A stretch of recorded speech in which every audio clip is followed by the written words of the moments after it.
Hello friends, आप सभी का स्वागत है मेरे YouTube channel true love story पर और मेरी कहानी माय डेविल वाइफ। तो चलिए इस कहानी के चैप्टर नंबर 6 को स्टार्ट करते हैं।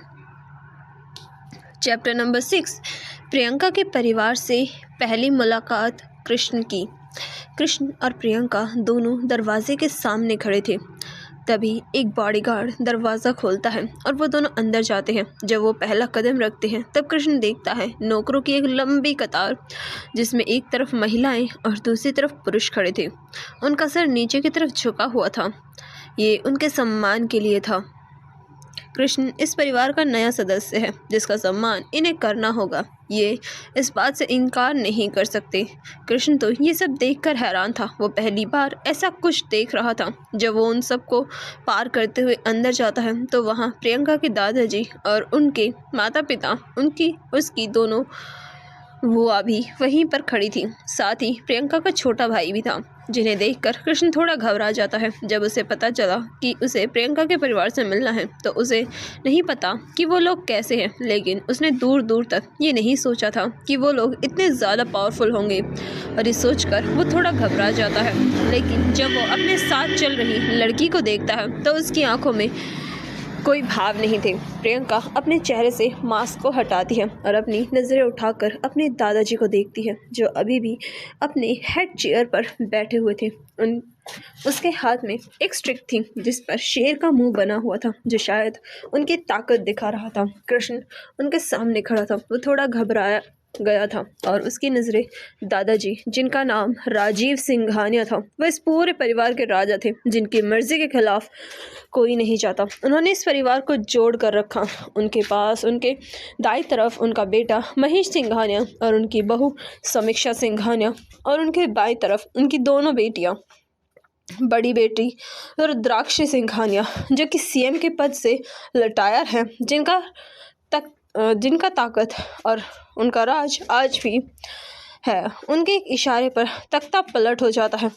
वहीं उनकी सबसे छोटी बेटी महेश्वरी सिंघानिया एक जानी मानी ज्वेलरी डिज़ाइनर है। उसकी ताकत का इस बात से पता लगाया जा सकता है कि दुनिया के सबसे महंगे गहने इन्हीं के नाम हैं।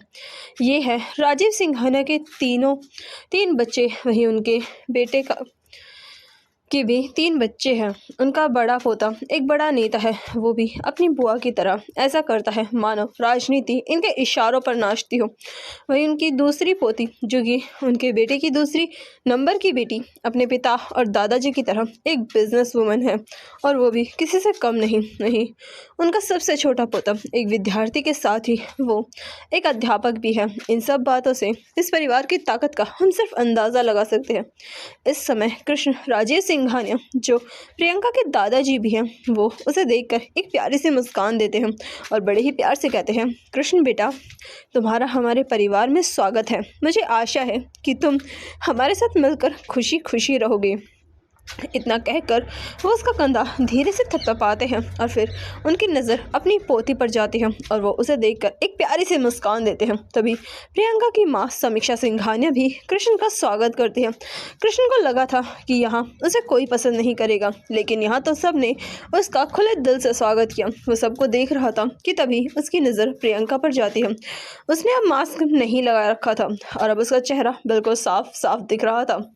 कृष्ण तो उसे देखता ही रह गया। उसने मन में कहा, ये काले लंबे बाल और वो भी इतने खूबसूरत, साथ ही इसका ये शरीर, इसका तो क्या ही कहना। इसके लाल होठ, छोटी सी प्यारी सी नाक, सब कुछ मदहोश करने वाला है, और आंखों का तो क्या कहना। कृष्ण अपने ख्यालों में खोया हुआ था कि तभी प्रियंका की माँ कृष्ण से कहती है, बेटा चलो खाना खाने का सब लोग तुम्हारा इंतज़ार कर रहे हैं। कृष्ण प्रियंका को देखने में इतना खो गया था कि वो सब कुछ भूल गया था। लेकिन जब प्रियंका की माँ ने उसे इस तरह से बुलाया तो वो अपने होश में आ चुका था और वो भी सबके साथ बैठकर खाना खाने लगा। कृष्ण कहता है, आंटी आप बहुत अच्छा खाना बनाती हो। ये सुनकर प्रियंका की माँ ने कहा, तारीफ़ के लिए शुक्रिया बेटा, लेकिन आज से तुम मुझे आंटी नहीं कहोगे। फिर मैं आपको क्या कहूँ, मैडम या मिसेस सिंघानिया या कुछ और? आप बताइए, आप जो कहेंगी मैं आपको वो बुलाऊंगा। कृष्ण ने बड़े ही मासूमियत से कहा, नहीं, तुम मुझे इन सब में से किसी भी नाम से नहीं बुलाओगे। प्रियंका की माँ ने कहा, तो फिर मैं आपको क्या बुलाऊं? कृष्ण ने बड़े ही प्यार से कहा, तुमने मेरी बेटी से शादी की है, इसलिए रिश्ते के हिसाब से मैं तुम्हारी माँ लगी, तो अब से तुम मुझे माँ, मॉम कहोगे, ओके? ये कहकर उन्होंने बड़े ही प्यार से कृष्ण के सर पर हाथ फिराया, जिससे उसे अपनापन महसूस कराया, साथ ही अपना प्यार भी महसूस कराया। वहीं पर बैठे प्रियंका के पिताजी महेश सिंघानिया वो भी कहते हैं, तुम मुझे पापा कह सकते हो या डैड भी, और कहकर वो भी अपना खाना खाने लगते हैं। तभी प्रियंका की बुआ भी कृष्ण का स्वागत करती है। खाना खाने के बाद सब अपने अपने काम पर चले जाते हैं। इस पूरे समय में केवल बड़े ही बात कर रहे थे और बच्चे चुपचाप खाना खा रहे थे। प्रियंका अपने दादाजी के सामने जाने की इजाज़त मांगती है, जिस पर दादाजी उन्हें यही रुकने के लिए कहते हैं, जिस पर प्रियंका कहती हैं, दादाजी हम यहाँ नहीं रुक सकते। कृष्ण के मम्मी पापा अभी भी हॉस्पिटल में हैं और वहाँ उसकी बहन अकेली है, हम इसे यहाँ नहीं रख सकते। प्रियंका बड़े ही प्यार से कहती है, ठीक है, लेकिन आते रहना। और इतना कहकर वो एक तोहफा कृष्ण को देते हैं, जिसे लेने से पहले वो प्रियंका की तरफ देखता है। वो प्रियंका उसे तोहफा लेने का इशारा करती है और वो उसे ले लेता है। फिर प्रियंका की माँ भी उसे एक गिफ्ट देती है, जिसे वो बड़े ही प्यार से ले लेता है। फिर उसके पापा, उसकी बुआ, छोटा भाई सब कृष्ण को बधाई गिफ्ट देते हैं, जिन्हें कृष्ण ले लेता है। प्रियंका की माँ कहती है, हमें माफ़ करना, तुम दोनों की शादी इतनी जल्दबाजी में हुई कि हमें तो कुछ करने का मौका ही नहीं मिला। लेकिन बेटा तुम उदास मत हो, हम फिर भी तुमसे बहुत प्यार करते हैं। इतना कहकर वो उसे प्यार से देखती है। कृष्ण भी उन्हें उसी प्यार के साथ शुक्रिया कहता है और वो दोनों वहाँ से चले जाते हैं। उनके जाते ही सब लोग अपने अपने काम के लिए चले जाते हैं। प्रियंका और कृष्ण जिस गाड़ी में थे, उस गाड़ी में बहुत शांति थी। कृष्ण प्रियंका की तरफ देखकर सोच रहा था कि ये कौन है जो उसकी ज़िंदगी में आई। कृष्ण कुछ देर प्रियंका और उन गिफ्ट्स को देखने के बाद बड़ी हिम्मत के साथ पूछता है, वैसे क्या मैं तुमसे कुछ पूछूं? प्रियंका इस समय टैबलेट में अपना काम कर रही थी। कृष्ण की आवाज़ सुनकर वो कहती है, तुम्हारा नाम क्या है? कृष्ण बड़े ही ध्यान से ये पूछता है, जिस पर प्रियंका पहले कुछ देर रुकती है और फिर कहती है, प्रियंका सिंघानिया। जो सुनकर कृष्ण से दोहराता है, प्रियंका सिंघानिया, और वो ये सुनकर कुछ सोचने लगता है, जिस पर प्रियंका कहती है, ज़्यादा सोचना मत, और हाँ तुम मुझे प्रियंका कह सकते हो। और 3 दिन बाद राज तुम्हें लेने के लिए आएगा। जिस पर कृष्ण अपनी गर्दन हाँ में हिलाता है। फिर गाड़ी में शांति हो जाती है। कृष्ण गाड़ी से बाहर देख रहा था। कुछ ही देर में गाड़ी रुक जाती है और कृष्ण गाड़ी से उतर जाता है और फिर पीछे मुड़ कर देखता है, लेकिन इतनी देर में गाड़ी वहाँ से चली जाती है और कृष्ण सीधा हॉस्पिटल में चला जाता है। वहाँ से वो अपने मम्मी पापा के पास जाता है। चैप्टर नंबर 7, प्रियांक से मुलाकात। कृष्ण जब हॉस्पिटल में जाता है तो वो अपने मम्मी पापा को देखता है, जो वहाँ पर लेटे हुए थे। उसकी बहन भी वहीं पर बैठी हुई थी। कृष्ण भी अपनी बहन के पास बैठ जाता है और देखता है कि वो बहुत थकी हुई है, तो वो उसे आराम करने के लिए कहता है और खुद यहाँ रुकने के लिए कहता है, जिस पर उसकी बहन उसकी बात मान जाती है और वहाँ से चली जाती है। कृष्ण हॉस्पिटल रूम के एक आरामदायक सोफे पर बैठा हुआ था। वो वहीं बैठे हुए अपने आज के दिन के बारे में सोच रहा था कि आज उसके साथ क्या क्या हुआ। जब वो इन सब बारे में सोच रहा था तब बार बार उसकी आंखों के सामने प्रियंका का चेहरा आ रहा था। वो मन ही मन कहता है, वो कितनी खूबसूरत है, मैं उसे भला क्यों नहीं पा रहा। फिर वो कुछ देर रुक कर फिर सोचता है, क्या फ़र्क पड़ता है, और वो और मैं हम दोनों एक अलग दुनिया से हैं। वो आसमान है तो मैं पाताल, हम कभी नहीं मिल सकते। और वैसे भी हमारी शादी एक समझौता है। अगर मेरे मम्मी पापा की बात ना होती तो शायद मैं उससे कभी मिल ही नहीं पाता। जो सोचते सोचते वो सो जाता है। सुबह जब उसकी आंखें खुलती हैं तो वो कमरे में सोफे पर सोया हुआ था। उसकी बहन भी वहीं पास में रखी कुर्सी पर बैठी हुई थी और कुछ फल काट रही थी। कृष्ण बैठ जाता है और अपनी आंखें मलने लगता है और जमाई लेकर वहाँ से उठ जाता है, जिस पर उसकी छोटी बहन उसे नहाने के लिए कहती है और वो उसके कपड़े भी ले आई थी। कृष्ण भी जल्दी से नहा धोकर तैयार हो जाता है। जब वो बाहर आता है तब उसके माता पिता बिस्तर पर बैठकर फल खा रहे थे और वो भी उसे भी खाने के लिए देते हैं। कृष्ण ये सब देखकर भावुक हो जाता है। उसे वो दिन याद आता है जब उसके मम्मी पापा खून से लथपथ लेटे हुए थे और वो कुछ नहीं कर पा रहा था। वो इन सब बारों में सोच ही रहा था कि तभी उसका फ़ोन बजने लगता है। जब वो देखता है तो ये उसके कॉलेज से था। कृष्ण फ़ोन लेकर बाहर चला जाता है और बात करने लगता है। कुछ देर बाद वो कमरे में वापस आता है। उसे कमरे में वापस आता देखकर उसकी मम्मी उससे पूछती है, क्या बात है, किसका फ़ोन था? कॉलेज से मम्मी, वो कुछ फॉर्म बच गए जो अभी भरने हैं, वरना दाखिला नहीं होगा। तो इसमें पूछने की क्या ज़रूरत है, तुम जाओ। वैसे भी हमारे पास तुम्हारी बहन है ना। ठीक है मम्मी, मैं जाता हूँ। इतना कहकर कृष्ण वहाँ से निकल जाता है। जब वो हॉस्पिटल से बाहर आता है तो उसके सामने एक BMW खड़ी थी, जिसे देखकर कृष्ण हैरान था। तभी गाड़ी का शीशा नीचे होता है और गाड़ी की ड्राइविंग सीट पर राज बैठा हुआ था, जिसे देखकर कृष्ण उससे इशारों में पूछता है कि वो यहाँ क्या कर रहा है। जिसके इशारे समझकर राज उसे गाड़ी में बैठने का इशारा करता है। कृष्ण बिना कोई सवाल पूछे गाड़ी में बैठ जाता है। राज गाड़ी चलाना शुरू कर देता है। गाड़ी चलाते हुए ही कृष्ण राज से पूछता है, आप यहाँ क्या कर रहे हैं मिस्टर राज? सर, मैम ने मुझे आपका ख्याल रखने के लिए कहा है, इसलिए मैं यहाँ आपके लिए आया हूँ। वैसे क्या आप जानते हैं कि मुझे कहाँ जाना है? कृष्ण राज से पूछता है। यस सर, आप कॉलेज जा रहे हैं। जिसे सुनकर कृष्ण हैरान हो जाता है, लेकिन फिर कुछ देर सोचने के बाद उसे ज़्यादा अजीब नहीं लगता। इसके बाद गाड़ी में बिल्कुल शांति हो जाती है। वहाँ केवल सांसों की ही आवाज़ आ रही थी। तब कृष्ण इस शांति को तोड़ते हुए कहता है, गाड़ी पहले घर के लिए ले लेना, मुझे कुछ डॉक्यूमेंट्स लेने हैं। जी सर। इतना कहकर राज गाड़ी कृष्ण के घर की तरफ मोड़ लेता है। घर पहुंचने के बाद कृष्ण गाड़ी से उतर जाता है और राज को गाड़ी में रहने के लिए कहता है और कुछ डॉक्यूमेंट्स लेकर वो 15 मिनट में वापस आ जाता है और गाड़ी चलाने के लिए कहता है। कृष्ण को गाड़ी में बैठा देखकर राज गाड़ी शुरू कर देता है और कुछ ही देर में गाड़ी फिर से हाईवे पर दौड़ रही थी और कृष्ण बड़े आराम से बैठा हुआ था। 15 मिनट बाद गाड़ी कृष्ण के कॉलेज के सामने रुकती है और कृष्ण गाड़ी से निकल जाता है, जिस पर राज भी उसके पीछे आने लगता है। हे, तुम मेरे पीछे कहाँ आ रहे हो? Sir, college. क्या?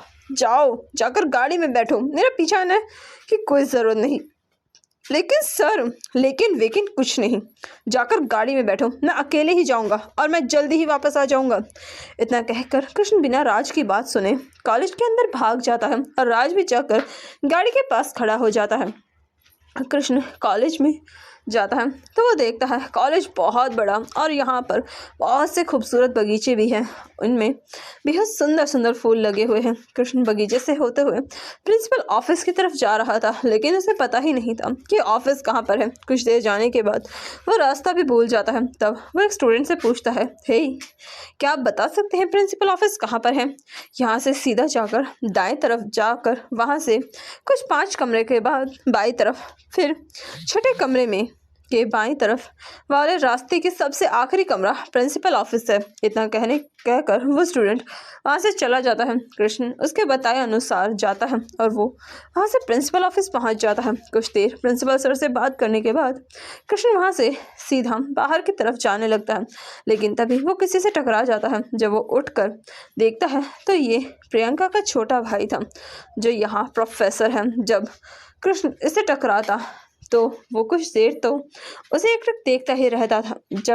तब प्रियंका का भाई, जिसका नाम प्रियांक था, वो उसे उठाता है और कहता है, आई एम सॉरी। जिस पर कृष्ण हकलाते हुए कहता है, मुझे भी माफ़ कर दीजिए, मेरी भी गलती है। कृष्ण उठकर वहाँ से जाने लगता है क्योंकि वो यहाँ से अभी भागने वाला था। तभी प्रियंका का भाई कृष्ण को रोक कर कहता है, 1 मिनट। फिर वो कृष्ण के पास आता है और उसे गले लगा कर कहता है, मैं आपको घर पर बधाई नहीं दे पाया। सो वेलकम होम जीजा जी। और इतना कहकर वो उसे ज़ोर से गले लगाता है और कुछ देर बाद उसे छोड़ देता है और कृष्ण का कंधा थपथपाकर वहाँ से चला जाता है। कृष्ण भी वहाँ से भाग जाता है। बाहर राज गाड़ी के पास खड़ा था। कृष्ण भी आकर गाड़ी में बैठ जाता है और वो दोनों वहाँ से निकल जाते हैं। कार में बिल्कुल शांति थी। कृष्ण ना जाने किन किन ख्यालों में खोया हुआ था। आज वो अपने साले यानी कि प्रियंका के छोटे भाई से मिला। वो उसकी वाइफ का भाई है। कृष्ण कुछ देर इसी बारे में सोचता है, फिर एक गहरी सांस लेता है। 20 मिनट में गाड़ी हॉस्पिटल के सामने जा पहुंचती है। कृष्ण जब ये देखता है तो वो कार का दरवाज़ा खोलकर बाहर आता है और फिर वो मुड़कर एक नज़र राज को देखता है और वहां से मुड़कर अपने कदम अस्पताल की तरफ कर लेता है और अपनी माँ और बहन से मिलने के लिए चला जाता है। जब वो कमरे में पहुंचता है तो डॉक्टर उसके मम्मी पापा के कमरे में थे और वो उन्हें चेक कर रहे थे। ये देखकर कृष्ण भी वहीं जाकर आ जाता है। डॉक्टर उनके सारे टेस्ट के लिए सैंपल पहले ही ले जा चुके थे और आज तो बस रिपोर्ट आई थी जो वो उन्हें देने के लिए थे। डॉक्टर कृष्ण को देखकर उसे अपने साथ कैबिन में लेकर जाते हैं और चेयर पर बैठा कर कहते हैं, सर हमने उनका पूरा इलाज तरीके से कर दिया है और वो अब ठीक है। कुछ समय तक अगर वो आराम करेंगे तो वो पहले जैसे हो जाएंगे। कृष्ण, वैसे डॉक्टर सर हम कब तक उन्हें घर ले जा सकते हैं? हाँ, आज हम उनका डिस्चार्ज कर देंगे, आप आज ही उन्हें लेकर जा सकते हैं। डॉक्टर सारी रिपोर्ट को एक फाइल में डालकर कहता है, जिसकी बात सुनकर कृष्ण उठकर कमरे से बाहर आता है और अपनी बहन को सामान पैक करने के लिए कहता है और खुद जाकर डिस्चार्ज पेपर तैयार करवाता है। 1 घंटे में सब कुछ हो जाता है।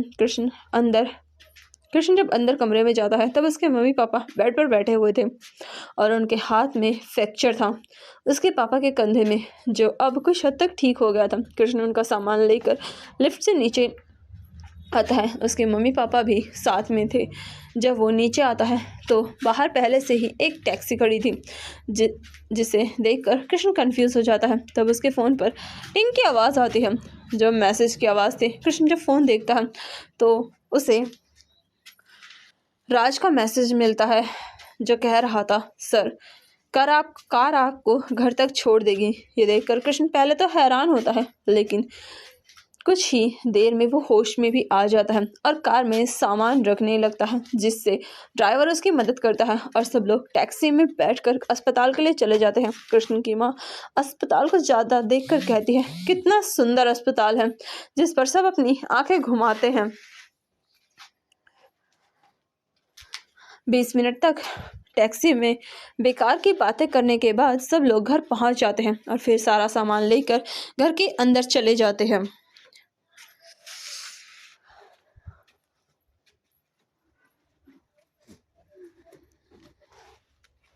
Chapter number 8, I am happy. अपने जीजाजी से मिलने के बाद Priyank Singhania group of industries की तरफ कार लेकर चला जाता है, क्योंकि उसे अपनी बहन से बात करनी थी। जब वो उस बड़ी और आलीशान बिल्डिंग के सामने पहुंचा तो वो बिना किसी की नज़र में आए सीधा एक सीक्रेट एलिवेटर से अपनी बड़ी बहन के ऑफिस में पहुंचा, जहां का माहौल कुछ गर्म लग रहा था। प्रियंका अपनी ऑफिस चेयर पर बैठी हुई थी और उसके सामने कुछ लोग बैठे हुए थे, वो भी बहुत काबिल, लेकिन अपने से आधी उम्र के लड़की के सामने वो सर झुका कर बैठे हुए थे और वो सब इस समय डरे हुए थे, क्योंकि आज उनके बॉस बहुत गुस्से में हैं। तभी कमरे में एक टिंग की आवाज़ आती है, जो इस बात का इशारा है कि कोई कमरे में आ रहा है। जब सब लोग उस तरफ देखते हैं तो वहाँ प्रियांक खड़ा था, जिसने अपने हाथ में फ़ोन ले रखा था और वो फ़ोन चला रहा था। वो बिना किसी को देखे सीधा जाकर सोफे पर बैठ जाता है और अपने हाथ से इशारा कर देता है कि जो भी हो रहा है उसे कंटिन्यू करे। वो भी वहीं बैठकर फ़ोन चलाने लगता है। ये सब देखकर वो सब फिर से प्रियंका की तरफ देखने लगते हैं। वैसे भी उन्हें इन सब से अब कोई फ़र्क नहीं पड़ता था, क्योंकि प्रियांक ऐसा ही है, वो जब चाहे जहाँ चाहे जा सकता है। और सब लोग फिर से अपनी डांट सुनने लगते हैं, जहाँ प्रियंका बड़े ही गुस्से से कह रही थी, लगता है आप सबको अब काम करना ही नहीं आता, आखिर ये सब क्या है। और वो उन फाइलों को उनके सामने पटकते हुए कहती है, लगता है अब आप सब काम करना ही नहीं चाहते। अगर कल तक मुझे ये फाइल कंप्लीट नहीं मिली तो अंजाम के लिए तैयार हो जाइए। और इतना कहकर वो उन्हें बाहर जाने का इशारा करती है। सब लोग अपना मुंह लटका कर वहाँ से निकल जाते हैं। उनके जाने के बाद प्रियंका अपनी चेयर पर बैठ जाती है और कुछ देर के लिए अपनी आंखों पर हाथ रख लेती है। कोहनी टेबल पर टिकाती है और हाथ आंखों पर रखती है। तभी उसके पास का पानी का गिलास उठकर उसके पास आता है। जब वो ऊपर देखती है तो उसका छोटा भाई उसके सामने पानी का गिलास आगे करता है, जिससे प्रियंका लेकर कुछ घूंट पानी पी लेती है और फिर अपने भाई की तरफ देखकर उसे इशारे में कहती है कि वो अपनी बात बोले, जिसे समझकर वो कुछ देर रुककर एक गहरे सांस लेकर कहता है, दी आपने शादी क्यों की?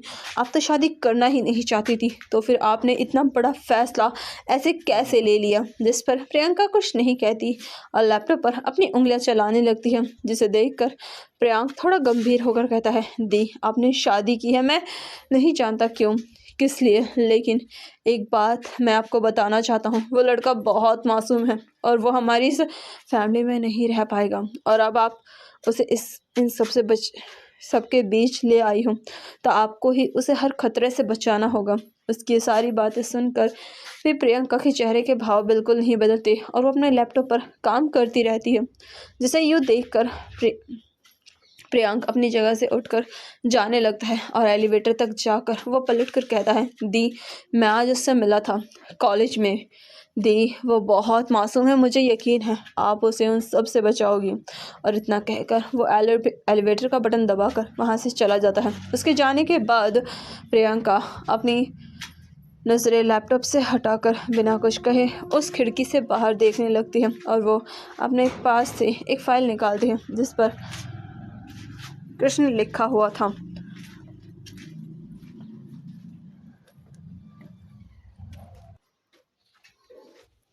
और इतना कहकर वो एलिवेटर का बटन दबाकर वहाँ से चला जाता है। उसके जाने के बाद प्रियंका अपनी नज़रें लैपटॉप से हटाकर बिना कुछ कहे बस खिड़की से बाहर देखने लगती है और वो अपने पास से एक फ़ाइल निकालती है जिस पर कृष्ण लिखा हुआ था।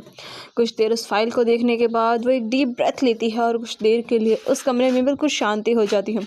फिर उसके दरवाजे पर दस्तक होती है और उसका सेक्रेटरी अंदर आता है और प्रियंका को मीटिंग के बारे में बताता है और फिर प्रियंका भी अपनी चेयर से उठकर मीटिंग रूम के लिए निकल जाती है। वहीं दूसरी तरफ कृष्ण अपने घर पहुंच चुका था। सब कुछ करते करते उसे समय का पता ही नहीं चला और इस समय शाम के 7 बज रहे थे।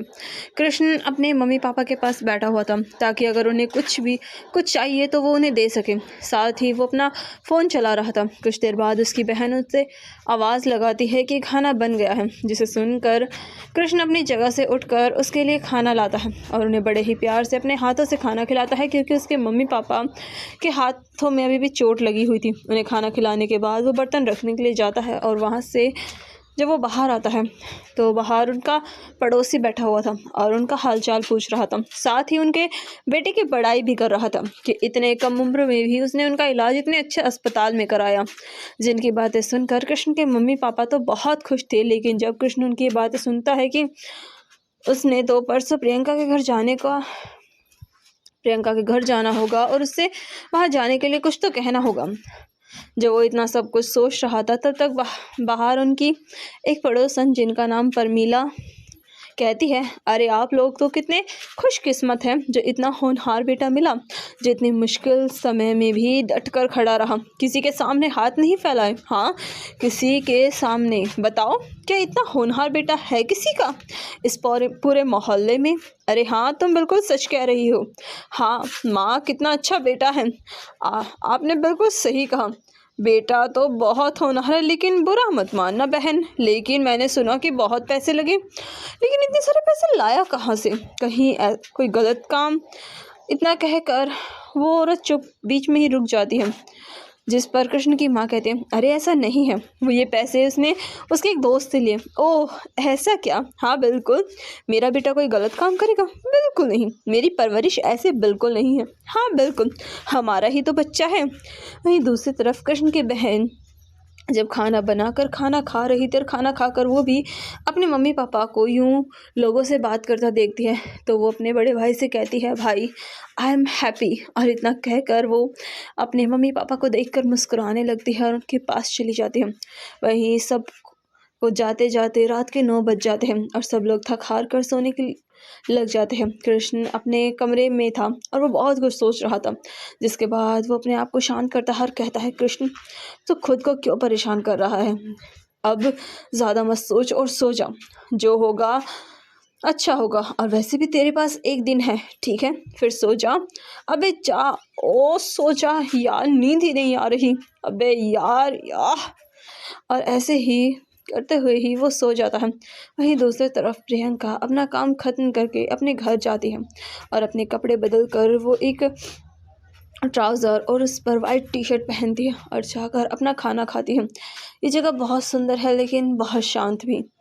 प्रियंका अपना खाना खाने के बाद अपने स्टडी रूम में अपना ऑफिस का काम करती है और रात के 9 बजे उसे एक मैसेज आता है जिसमें लिखा हुआ था, मैम सर सही सलामत पहुंच गए। और ये पढ़कर प्रियंका फिर से अपना काम करती है और रात के 11:45 पर वो सोने के लिए चली जाती है। तो मिलते हैं इसके नेक्स्ट पार्ट में। आई होप आपको ये स्टोरी पसंद आ रही है, तो प्लीज़ मेरे चैनल को लाइक कीजिए, शेयर कीजिए, सब्सक्राइब कीजिए और हाँ, कमेंट करना ना भूलें। Thank you, bye bye and take care.